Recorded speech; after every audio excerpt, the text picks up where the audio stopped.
Hey everybody, welcome back to Live to Fish, and today is October 25th, 2022, one of those special days where there was a product release I was super excited about. And for those of you unfamiliar with the GoPro HERO 11 Black Mini, it retails for $449.98, and you can get it for $299.98 with a purchase of the one-year GoPro subscription. Now, in my opinion, the GoPro subscription benefits are worth their weight. You get unlimited cloud backup of all your uploads, you get the full use of the Quick app, and also product replacement coverage.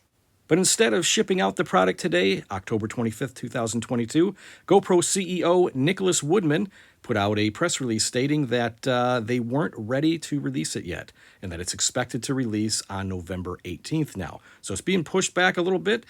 Unfortunately, they are, quote, giving ourselves a little more time to perfect the product for our excited customers.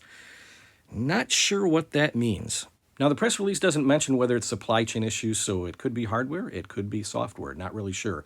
But we're going to take a look at the reduced price and the reduced features on the GoPro HERO 11 Black Mini once it releases on November 18th, 2022. So be sure to come back for that and more right here on Live to Fish.